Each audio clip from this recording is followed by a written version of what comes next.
Ada shalom. Selamat hari Minggu yang diberkati. Seperti biasa katakan bersama saya orang yang paling disayang sama Tuhan. Saya orang yang dibenarkan karena iman dalam Kristus Yesus. Lihat kiri kanan, depan belakang, katakan kepada mereka, kamu juga. Amin. Minggu yang lalu kita sama-sama belajar, jadi siapa yang ada di dalam Kristus? Siapa di sini yang ada dalam Kristus? Amin. Ia adalah ciptaan baru. Bilang sama kiri kanan saudara, kamu ciptaan yang baru. Yang lama sudah berlalu, sesungguhnya yang baru sudah datang. Amin. Dulu memang kamu hamba dosa, Alkitab berkata. Tetapi sekarang, dengan segenap hati, kamu mentaati pengajaran yang diteruskan kepadamu. Apakah itu? Injil kasih karunia Allah. Kamu telah dimerdekakan dari dosa menjadi hamba kebenaran. Dulu memang kamu hamba dosa. Hambanya Adam. Saudara mengabdi kepada Adam. Bagaimana caranya saudara mengabdi kepada Adam? Dalam dosa yang memimpin kamu kepada kematian. Tetapi sekarang kamu menjadi hamba kebenaran. Hambanya Yesus, hamba kebenaran. Amin. Kamu harus mentaati Yesus. Bagaimana caranya? Dalam ketaatan yang memimpin kamu kepada pembenaran. Dalam ketaatan yang memimpin kamu kepada pembenaran. Bagaimana caranya? Mentaati pengajaran yang diteruskan kepadamu. Dulu kamu hamba dosa, tetapi karena sekarang dengan segenap hati kamu mentaati pengajaran yang diteruskan kepadamu, kamu dibebaskan dari hamba dosa menjadi hamba kebenaran. Itu sebabnya betapa pentingnya kamu selalu datang dan menempatkan dirimu di bawah Injil kasih karunia Allah. Amin. Kenapa? Ketika kamu menempatkan dirimu di bawah Injil kasih karunia Allah, bukan firman hukum Taurat, tapi firman Kristus, firman tentang pekerjaan sudah Dia selesaikan di atas kayu salib. Kamu dimerdekakan dari hamba dosa menjadi hamba kebenaran. Di situ kamu punya kekuatan yang berasal dari Allah. Sehingga kamu tidak lagi mengizinkan dosa berkuasa lagi atas tubuhmu yang fana. Dan mengikuti keinginannya. Kamu diubahkan dari satu kemuliaan kepada kemuliaan yang lain. Yang percaya boleh bilang amin. Bilang sama kiri kanan, terus tempatkan dirimu di bawah Injil kasih karunia. Hidup dalam kebenaran Injil. Amin. Yohanes pasal 10 ayat yang ke-10. Pencuri datang hanya untuk mencuri dan membunuh dan membinasakan. Aku datang supaya mereka mempunyai hidup dan mempunyainya dalam segala kelimpahan. Di sini Yesus sedang berbicara kepada orang-orang Yahudi. Yesus berkata, pencuri datang hanya untuk mencuri dan membunuh dan membinasakan. Pencuri datang hanya untuk mencuri, membunuh, dan membinasakan. Kata pencuri di sini dalam bahasa aslinya mengacu kepada bentuk tunggal. Jadi yang dimaksud dengan pencuri di sini tidak lain tidak bukan adalah si jahat, iblis. Apa pekerjaan iblis? Mencuri, membunuh, membinasakan. Jadi kalau damai sejahteramu dicuri atau kesehatanmu dicuri, apapun milikmu yang dicuri, itu bukan pekerjaan Allah. Enggak semuanya bilang amin. Amin, itu bukan pekerjaan Allah. Karena kalimat selanjutnya, Yesus berkata, kalimat selanjutnya kontradiksi dengan kalimat sebelumnya. Jadi pencuri datang untuk mencuri, membunuh, dan membinasakan. Yang dimaksud dengan pencuri di sini adalah si jahat. Jadi iblis pekerjaannya mencuri, membunuh, membinasakan. Aku datang. Yesus berkata, aku datang. Saya mau saudara mengerti. Waktu Yesus datang ke dalam dunia ini, dia merepresentasikan Bapamu di surga. Barang siapa melihat aku, dia melihat Bapa. Aku datang. Perhatikan baik-baik. Supaya mereka mempunyai hidup dan mempunyainya dalam segala kelimpahan.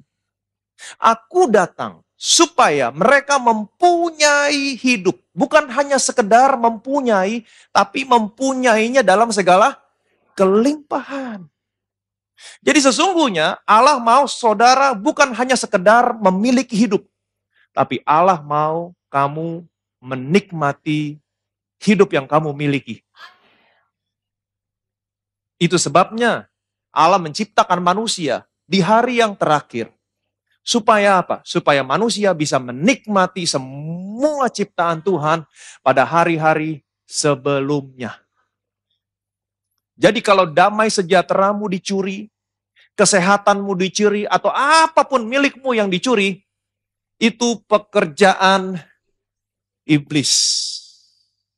Bukan pekerjaan Allah. Dari kalimat ini kita bisa melihat dua kalimat yang sangat kontradiksi. Pencuri datang, mencuri, membunuh, membinasakan. Aku datang supaya kamu mempunyai. Pencuri datang, mencuri. Allah datang, memberi. Amin. Tapi telah sekian lama, iblis berhasil menipu orang percaya. Bahkan semua orang. Waktu sesuatu yang buruk terjadi dalam hidupmu, atau waktu kamu sakit, itu semua berasal dari Allah. Allah yang memberikan penyakit. Iblis berhasil menipu banyak orang setelah sekian lama. Allah memberikan penyakit karena Allah mau mendidik kamu supaya kamu menjadi orang yang rendah hati. No. Ini jauh dari kebenaran. Ini jauh dari kebenaran. Saya percaya semua orang tua di tempat ini pasti hanya mau yang terbaik yang boleh terjadi sama anak-anaknya. Amin. Dan saya percaya semua orang tua di tempat ini pasti hanya mau yang terbaik yang boleh terjadi dalam hidup anak-anaknya. Apalagi Bapamu di surga. Yesus berkata, jika kamu yang jahat saja tahu memberikan pemberian yang baik untuk anak-anaknya, apalagi Bapamu di surga. Jadi waktu Yesus datang ke dalam dunia ini, Yesus merepresentasikan kehendak Bapa di surga. Dia merepresentasikan Bapa, termasuk kehendak Bapa.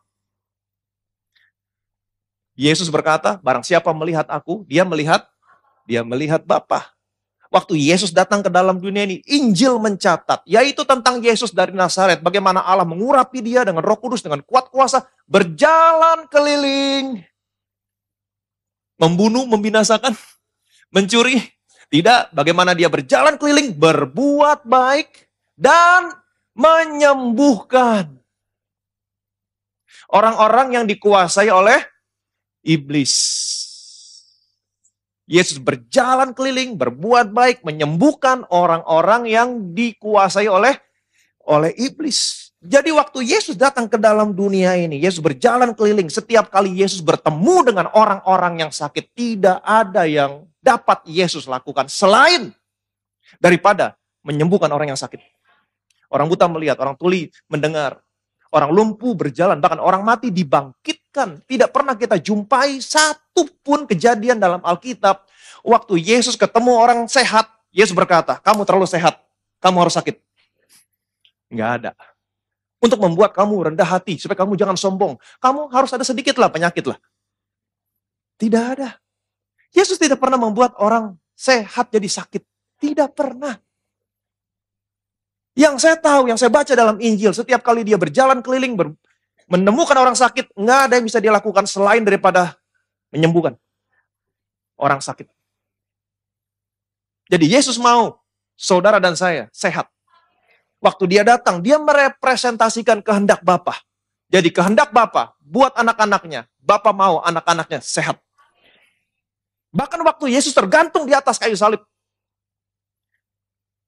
sebagaimana saudara dan saya ketahui, salib adalah tempat yang terkutuk. Karena firman Tuhan berkata, terkutuklah orang yang tergantung pada kayu salib. Waktu Yesus tergantung di atas kayu salib, tergantung, ditolak surga, ditolak bumi. Waktu dia tergantung, orang mengira dia kena tulah, dipukul, ditindas. Allah. Tergantung. Tetapi Allah memakai kayu salib untuk menyatakan kasih-Nya.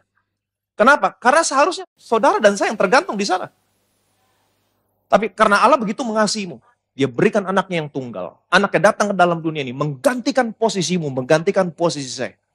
Dia yang tidak berdosa telah dibuat menjadi dosa. Apakah karena dia berbuat dosa? Bukan, dia menjadi dosa karena dosamu, karena dosa saya. Semua dosamu ditanggungkan di tubuh anaknya. Kemudian Allah menghukum semua dosamu, bukan di tubuhmu. Inilah kasih Allah. Tapi dia hukum dosamu di tubuh anaknya. Sampai anaknya mati. Kekudusan Allah dipuaskan. Jadi orang melihat salib sebagai tempat yang terkutuk. Tapi Allah menjadikan salib tempat di mana kasih Allah dan kekudusan Allah bertemu. Semuanya dipuaskan. Dia tergantung di sana menjadi korban pengganti untuk dosa saudara, untuk dosa saya. Allah menghukum semua dosamu di tubuhnya sampai anaknya mati. Dan waktu Yesus berkata, "It is finished." Semua dosamu sudah diampuni. Waktu dia tergantung di atas kayu salib, dia bukan hanya menanggung dosamu. Tapi dia juga menanggung semua penyakitmu. Ini kehendak Allah. Dia datang, mati, bukan hanya menanggung dosamu, tapi dia mati di atas kayu salib, menanggung semua penyakitmu. Dari mana saya tahu? Yesaya menggambarkan bagaimana keadaan Yesus di atas kayu salib. Semaraknya pun tidak kita memandang dia. Saudara melihat saja sudah gak mau. Semaraknya pun tidak kita memandang dia. Rupa pun tidak. Sehingga kita menginginkannya. Kenapa? Sudah gak berbentuk lagi, Pak. Begitu hancur. Waktu orang melihat, oh dia kena tulah, ditindas Allah. Orang mengira demikian. Tapi sesungguhnya, saudara tahu apa yang terjadi di atas kayu salib? Kenapa dia hancur-hancuran? Sesungguhnya penyakit kita lah yang ditanggungnya. Kesengsaraan kita yang dipikulnya. Ganjaran yang mendatangkan keselamatan bagi kita. Ditimpakan bukan kepadamu. Ditimpakan kepadanya. Ada luka, ada bilur. Supaya apa? Supaya oleh lukanya, oleh bilurnya, semua penyakitmu disembuhkan. Yang percaya boleh bilang amin. Jadi sangat jelas sekali waktu dia datang ke dalam dunia ini. Dia ketemu orang sakit, nggak ada yang bisa dia lakukan selain daripada menyembuhkan. Dan waktu dia tergantung di atas kayu salib, ternyata dia bukan hanya menanggung dosamu, dia juga menanggung segala penyakit.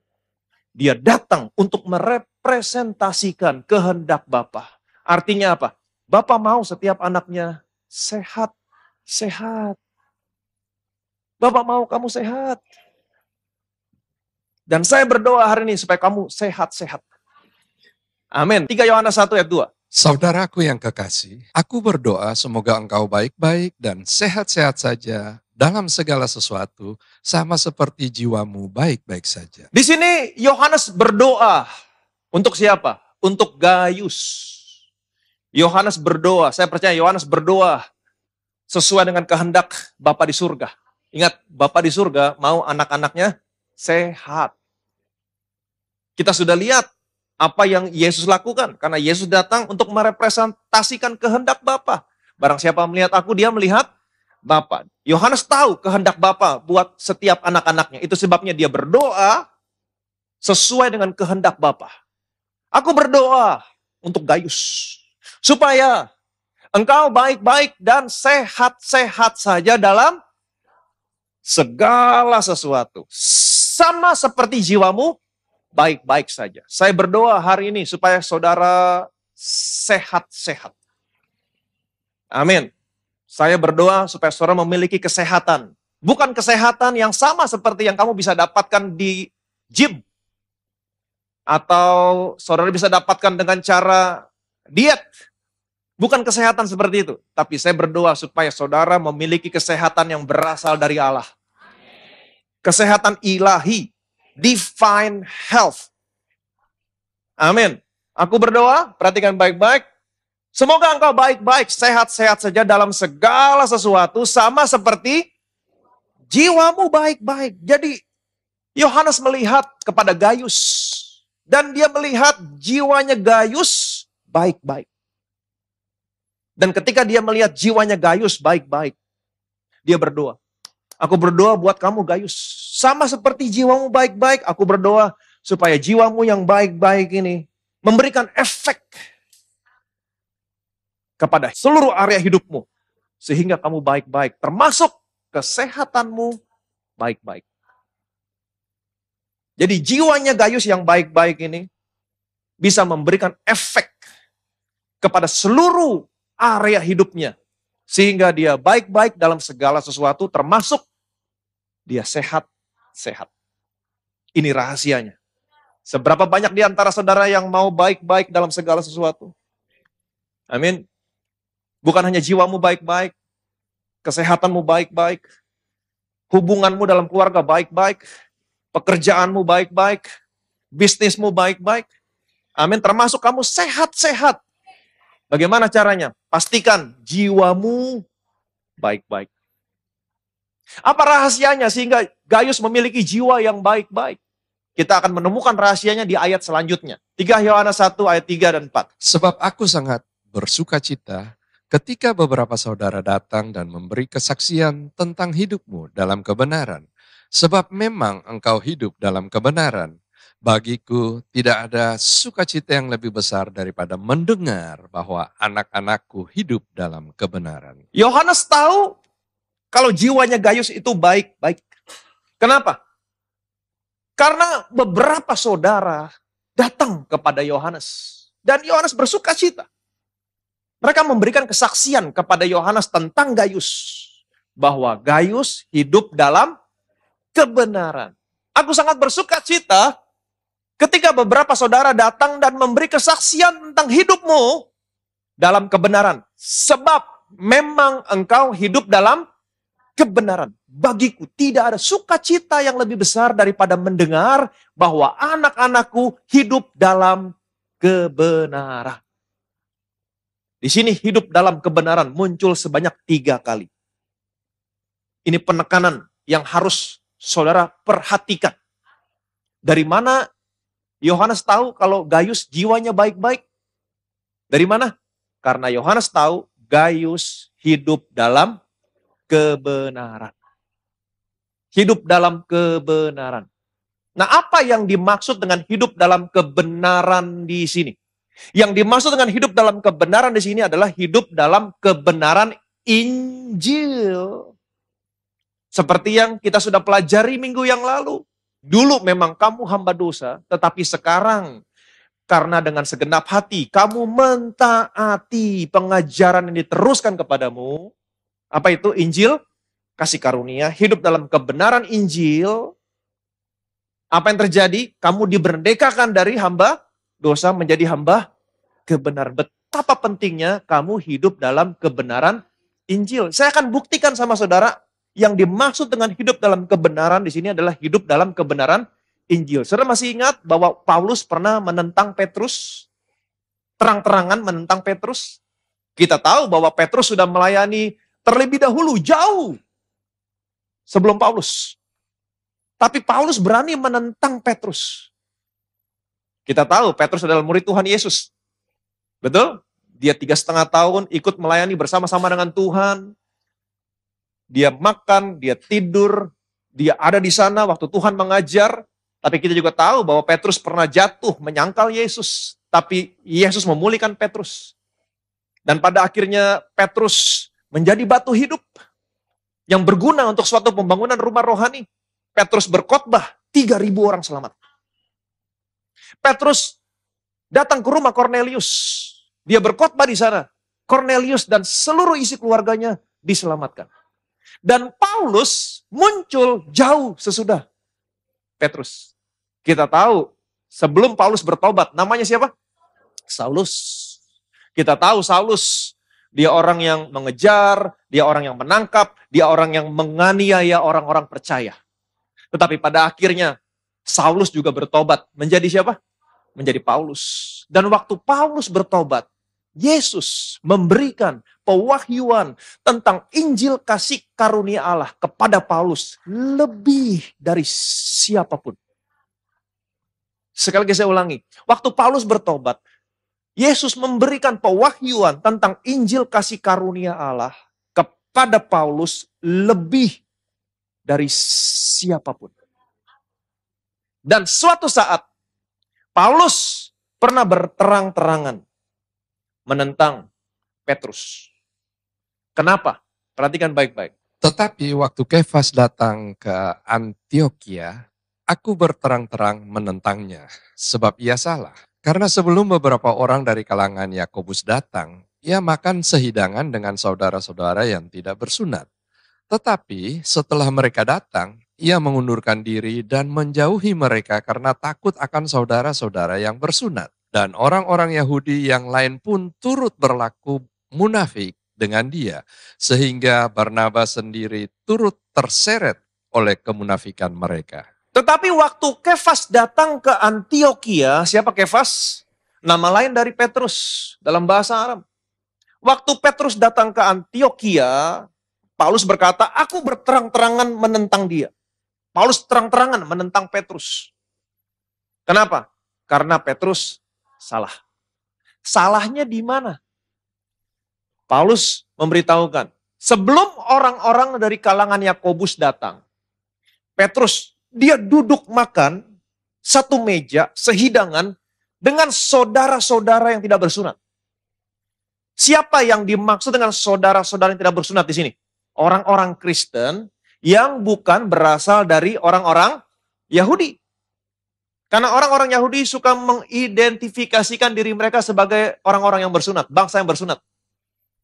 Jadi sebelum orang-orang Yakobus datang, Petrus duduk satu meja, sehidangan dengan saudara-saudara, dengan orang-orang Kristen yang bukan berasal dari orang Yahudi.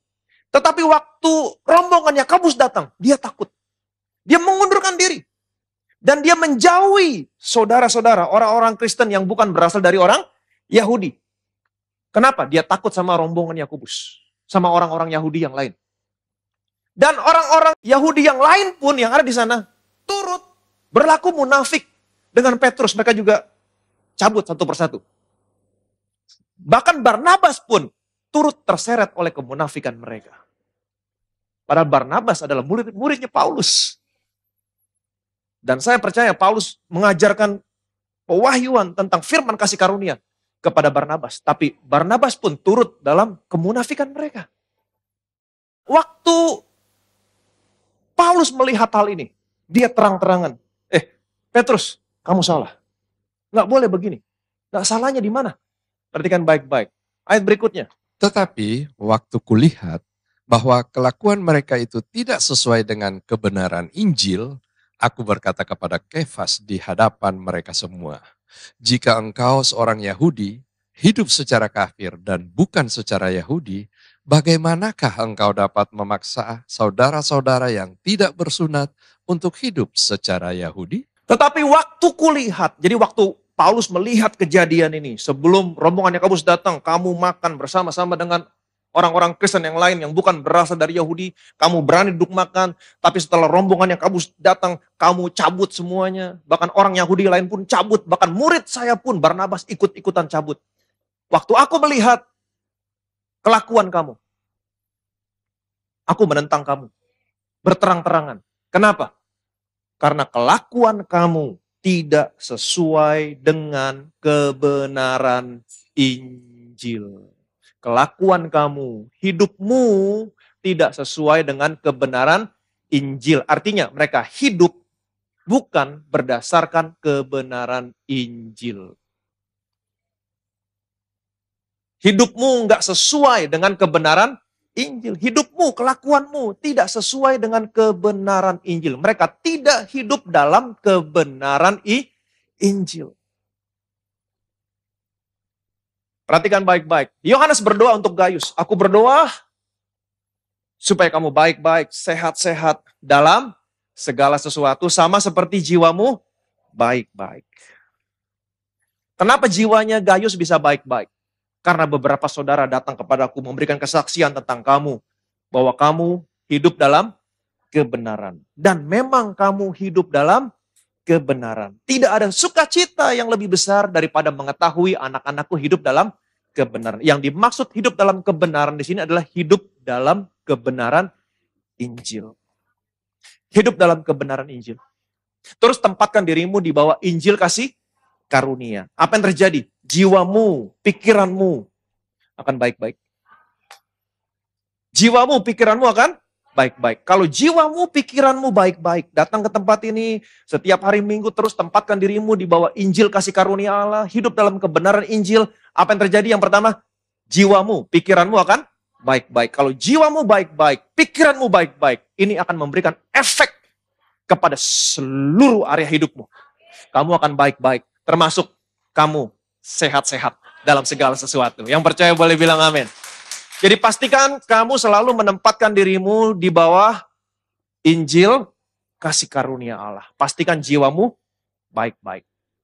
Saya buktikan sama saudara. Yesaya pasal 53 ayat 5 sampai dengan 6. Tetapi dia tertikam oleh karena pemberontakan kita. Dia diremukan oleh karena kejahatan kita. Ganjaran yang mendatangkan keselamatan bagi kita ditimpahkan kepadanya. Dan oleh bilur-bilurnya kita menjadi sembuh. Kita sekalian sesat seperti domba, masing-masing kita mengambil jalannya sendiri. Tetapi Tuhan telah menimpahkan kepadanya kejahatan kita sekalian. Tetapi dia tertikam oleh karena pemberontakan kita. Di sini Yesaya menggambarkan bagaimana keadaan Tuhan Yesus waktu dia tergantung di atas kayu salib. Dia tertikam oleh karena pemberontakan kita. Dia diremukkan oleh karena kejahatan kita. Ganjaran yang mendatangkan keselamatan bagi kita ditimpahkan kepadanya. Dan oleh bilur-bilurnya kita menjadi sembuh. Kita sekalian sesat seperti domba. Masing-masing kita mengambil jalannya sendiri. Tetapi Tuhan telah menimpahkan kepadanya kejahatan kita sekalian. Jelas, Yesus menggantikan posisimu di atas kayu salib. Amin. Perhatikan baik-baik. Petrus pernah mengutip ayat ini. Dan dia menulis dalam salah satu suratnya. Dia kutip, dia tulis begini. 1 Petrus 2. Ia sendiri telah memikul dosa kita di dalam tubuhnya di kayu salib. Supaya kita yang telah mati terhadap dosa, hidup untuk kebenaran. Oleh bilur-bilurnya kamu telah sembuh.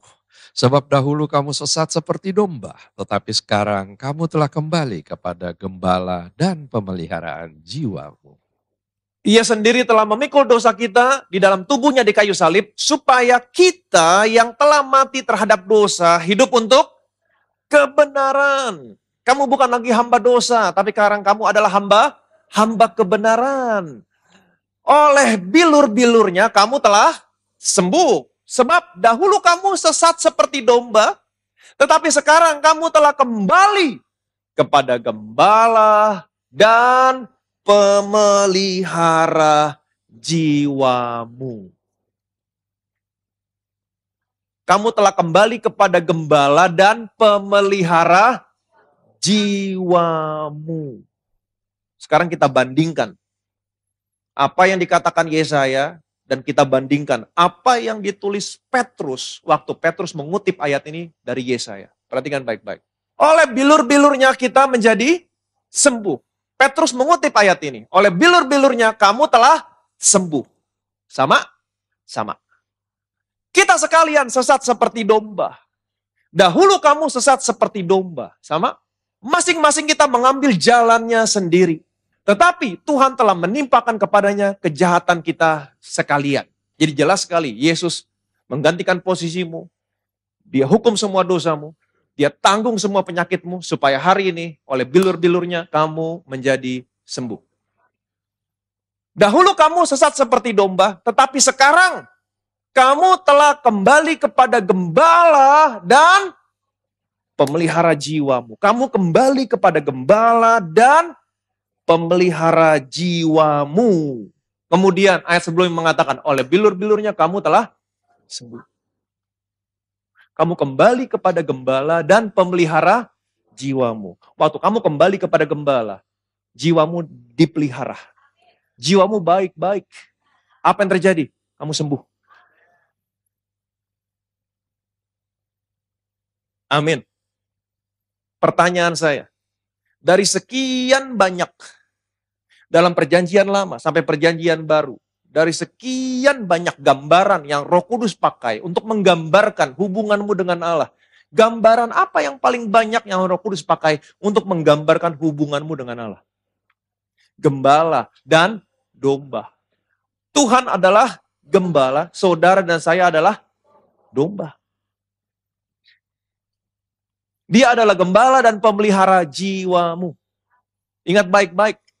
Dia adalah gembala dan pemelihara jiwamu. Daud pernah berkata, Tuhan adalah gembalaku, takkan kekurangan aku. Dia membaringkan aku di padang yang berumput hijau, membimbing ke aku ke air yang tenang, dan menyegarkan jiwaku. Dia adalah gembala dan pemelihara jiwamu. Amin. Yesus juga pernah mengatakan sebuah perumpamaan tentang seekor domba yang hilang. Ada seorang gembala punya 100 ekor domba. Kehilangan satu domba, dia pergi tinggalin yang 99 hanya untuk mencari satu domba yang hilang. Adakah seorang gembala yang melakukan hal ini? Tidak ada. Kenapa? Kalau dia tinggalin satu, dia tinggalin 99, pergi cari satu yang hilang, kemungkinan dia balik akan hilang lebih banyak lagi. Tapi ada satu gembala yang mau melakukan ini untuk saudara. Siapakah dia? Yesus. Dia pergi untuk mencari satu yang hilang. Dia tinggalkan yang 99. Dan dia cari sampai dia menemukannya. Inilah gembala saudara, inilah gembala saya. Kalau ada anggota keluargamu yang terhilang sekarang, jangan takut. Dia adalah gembalamu. Dia akan cari anggota keluargamu yang hilang sampai dia menemukannya. Sampai dia menemukannya. Dan waktu dia menemukan, apa yang terjadi? Dombanya terhilang, tersesat, kedinginan, terluka, menangis, kelaparan. Apa yang terjadi? Apakah dia marah? Tidak. Dia ambil dombanya. Dia taruh di pundaknya. Dia pulang, dia bersuka cita. Amin. Apa yang dilakukan dombanya? Tidak ada satupun yang dilakukan dombanya. Gembala keluar, mencari, sampai menemukan, membawa pulang. Apa yang dilakukan dombanya? Dombanya hanya resting di pundaknya. Menikmati kasihnya. Amin. Dan apa yang dilakukan gembala setelah itu? Dia telah kembali kepada gembala dan pemelihara jiwanya. Setelah itu, gembalanya akan menggembalakan domba ini dan memelihara jiwanya. Bagaimana caranya dia memelihara jiwanya? Menggembalakan. Masih ingat Yeremia pasal 9? Perhatikan baik-baik. Aku akan mengangkat atas mereka gembala-gembala yang akan mengembalakan mereka, sehingga mereka tidak takut lagi, tidak terkejut, dan tidak hilang seekor pun. Demikian firman Tuhan. Sesungguhnya waktu akan datang, demikian firman Tuhan, bahwa aku akan menumbuhkan tunas adil bagi Daud. Ia akan memerintah sebagai raja yang bijaksana dan akan melakukan keadilan dan kebenaran di negeri. Dalam zamannya Yehuda akan dibebaskan dan Israel akan hidup dengan tenteram.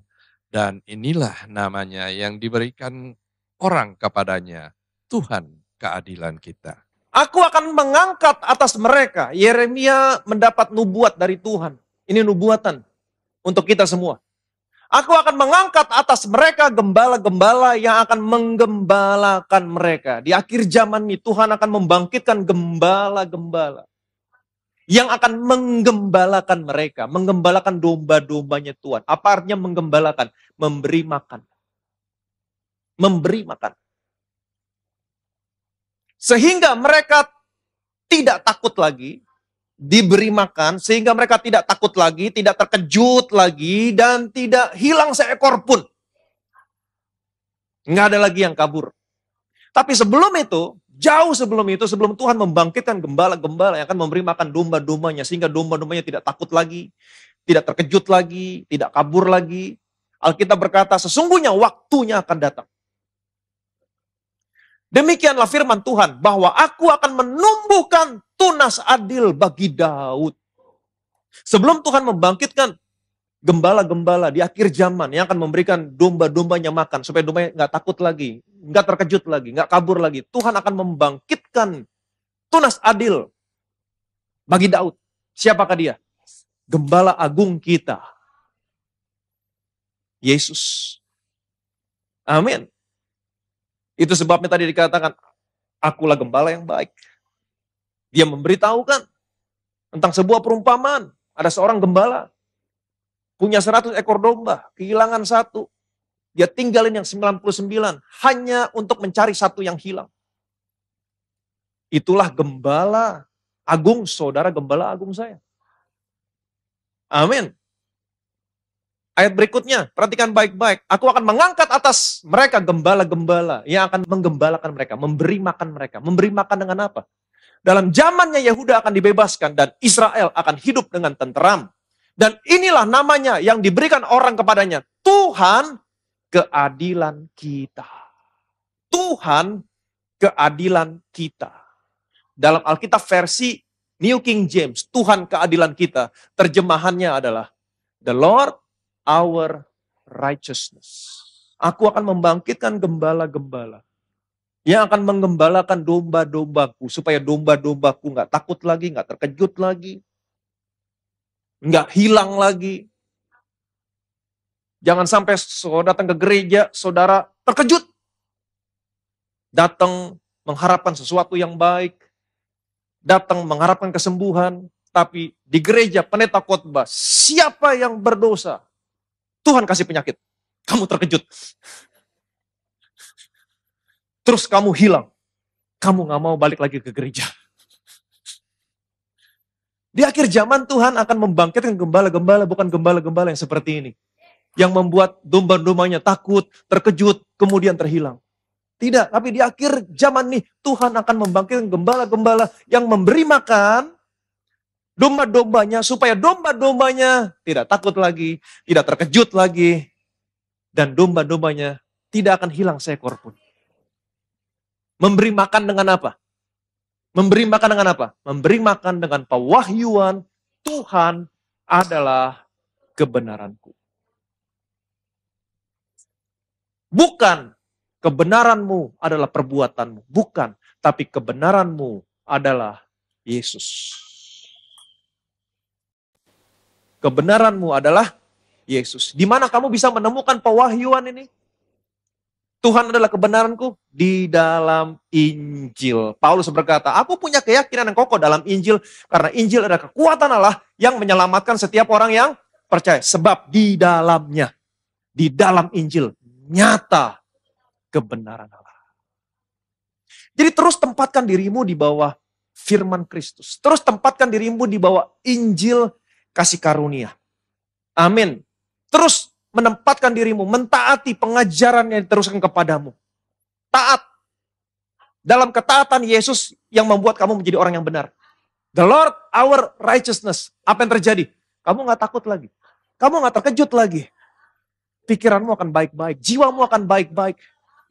Kamu gak akan pergi lagi tinggalin Tuhan. Kamu gak takut lagi. Tapi jiwamu akan baik-baik. Pikiranmu akan baik-baik.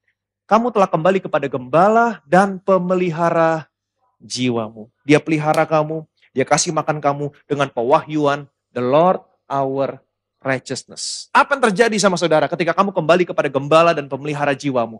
Dahulu kamu sesat seperti domba, tetapi sekarang kamu telah kembali kepada gembala dan pemelihara jiwamu. Waktu kamu kembali kepada gembala dan pemelihara jiwamu, amin, yang menggembalakan kamu, memberi kamu makan. Dengan makanan yang membuat kamu gak takut lagi, membuat kamu gak terkejut lagi, kamu gak hilang lagi. Makanan apa itu? Tuhan adalah kebenaranku. Apa yang terjadi? Oleh bilur-bilurnya, kamu menjadi sembuh. Kamu sehat. Sehat. Saya berdoa dan saya percaya semua jemaat Bethesda, kamu sehat. Kalau ada yang sakit datang ke tempat ini, Injil kasih karunia yang kamu dengar, bukan hanya berkuasa menyelamatkan kamu. Amin. Seperti Yesus menemukan domba yang hilang dan Yesus bawa pulang. Bukan hanya sampai di situ, tapi dia pelihara jiwamu. Waktu dia pelihara jiwamu, pikiranmu baik-baik. Amin. Jiwamu baik-baik. Apa yang terjadi sesudah itu? Kamu sehat. Kamu sehat. Karena Injil kasih karunia Allah. Di dalamnya ada kekuatan Allah yang bukan hanya menyelamatkan kamu, tapi mengubahkan kamu. Dari sakit kepada kesembuhan. Amin. Dari kesembuhan kepada kesehatan ilahi. Kamu punya hidup, bukan hanya punya hidup, tapi kamu bisa menikmati hidupmu dalam segala kelimpahan. Yang percaya boleh bilang amin. Jadi terus tempatkan dirimu di bawah Injil, kasih karunia Allah. Mentaati dengan segenap hati pengajaran yang diteruskan kepadamu. Datang aja terus, dengar aja terus. Dan tanpa kamu sadari, hidupmu sehat. Hidupmu diberkati. Kamu diubahkan dari satu kemuliaan kepada kemuliaan, kepada kemuliaan yang lebih besar. Dari sakit kepada kesembuhan, kesembuhan kepada kesehatan, dari kesehatan kepada kesehatan ilahi, divine health, dan nama Tuhan yang dipermuliakan. Bilang sama kiri kananmu, terus tempatkan dirimu di bawah Injil kasih karunia. Hidup dalam kebenaran Injil. Hidup dalam kebenaran Injil. Kamu telah kembali kepada gembala dan pemelihara jiwamu. Pastikan jiwamu baik-baik. Pastikan pikiranmu baik-baik. Amin. Bagaimana caranya? Selalu menempatkan dirimu di bawah Injil kasih karunia Allah. Hidup dalam kebenaran Injil. Kamu baik-baik. Kamu sehat-sehat dalam segala sesuatu. Berikan kemuliaan yang meriah bagi nama Yesus. Saya bacakan satu kesaksian. Shalom Bethesda Church. Saya dengan Sheni. Saya jemaat Bethesda Church. Saya mau sharing praise report kesembuhan yang saya alami. Suatu hari tiba-tiba saja ankle atau pergelangan kaki kanan saya terasa nyeri. Padahal saya tidak jatuh dan tidak terkilir. Karena bingung harus bagaimana, saya hanya duduk dan saat itu Roh Kudus mengingatkan saya akan firman Tuhan dan saya mendeklarasikannya sebagaimana keadaan Yesus di surga, demikianlah keadaan saya di dunia ini. Amin. Saya berkata kepada ankle saya, pergelangan kaki saya, kamu harus sembuh. Karena semua penyakit termasuk rasa di kaki saya sudah Yesus tanggung di atas kayu salib. Dan apakah saat itu langsung sembuh? Tidak.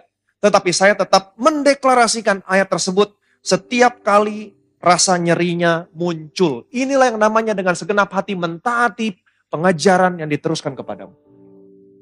Amin. Malam menjelang tidur, saya urut ankle kaki saya. Dan saya merasakan rasa nyeri sampai ke betis bagian bawah. Tetapi saya tetap mendeklarasikan 1 Yohanes 4 ayat 17. Yesus di surga tidak ada sakit di kaki. Jadi ankle saya seharusnya juga tidak sakit. Amin. Minggu subuh saya terbangun mau ke kamar kecil. Waktu saya berdiri ankle kaki saya semakin terasa nyeri dan sakit. Waktu saya menampakkan kaki di lantai. Jadi saya berjalan perlahan-lahan ke kamar kecil. Hari Minggu itu kami ibadah secara online di Bethesda Church. Bukan suatu kebetulan, sepanjang firman Tuhan, Pastor Ivan mengatakan bahwa kehendak hatinya Tuhan adalah supaya standar hidup kita sama seperti di surga. Artinya, di surga tidak ada sakit penyakit. Demikian juga di bumi ini, kita sehat, tidak sakit penyakit. Dan langsung saya aminkan lagi untuk pergelangan kaki saya.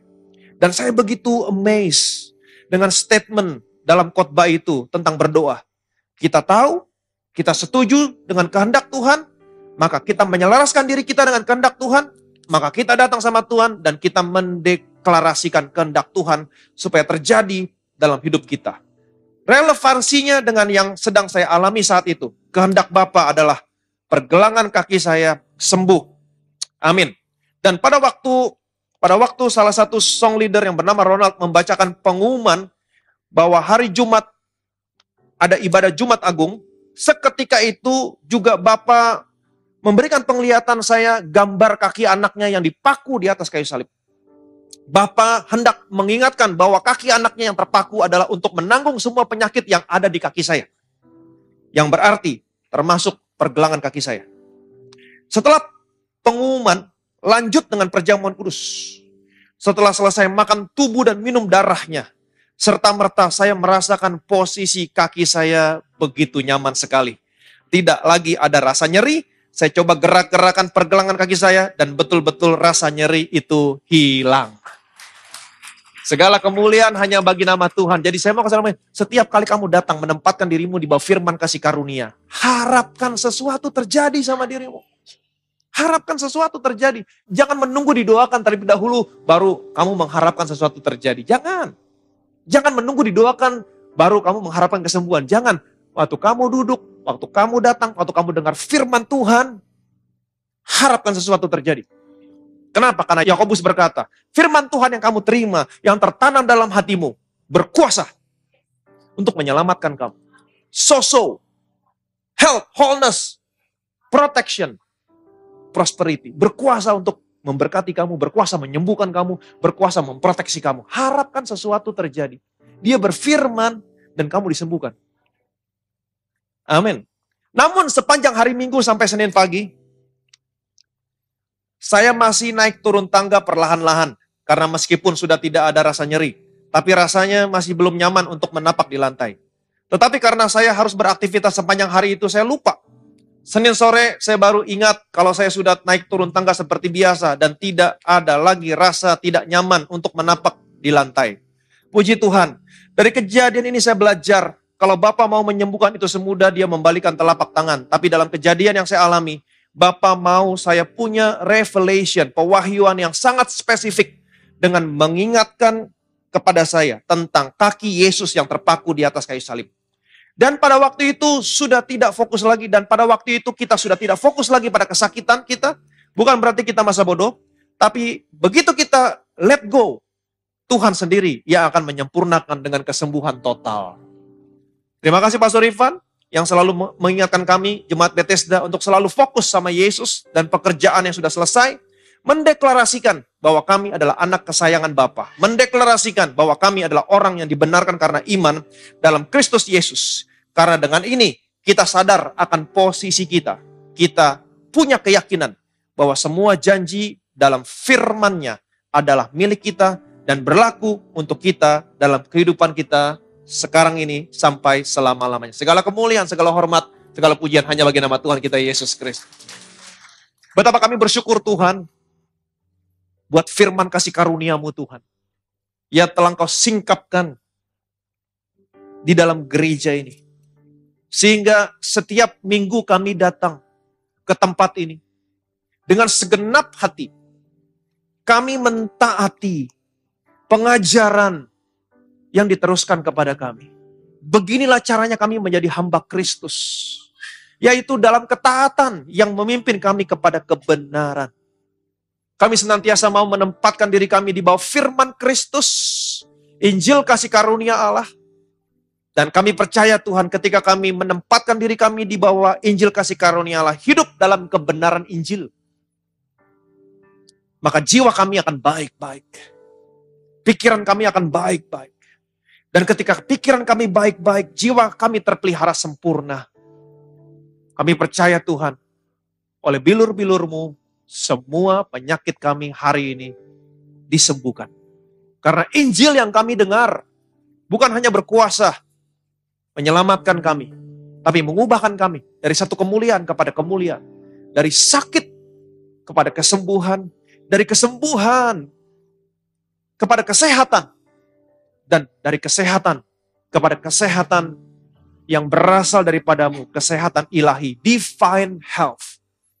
Dan kami berdoa Tuhan, hari ini jemaat-Mu di tempat ini, anak-anak-Mu Tuhan, domba-domba-Mu Tuhan. Kami percaya, sebagaimana jiwa mereka baik-baik, oleh karena Injil kasih karunia Allah, maka hamba berdoa, supaya mereka baik-baik, dalam segala sesuatu. Keluarga mereka baik-baik, pekerjaan mereka baik-baik, relationship mereka dalam keluarga baik-baik, bisnis mereka baik-baik, dan juga kesehatan mereka baik-baik. Segala kemuliaan, segala hormat, segala pujian hanya bagi nama Tuhan kita Yesus Kristus. Semua yang percaya diberkati. Sama-sama kita katakan, amin, amin, amin.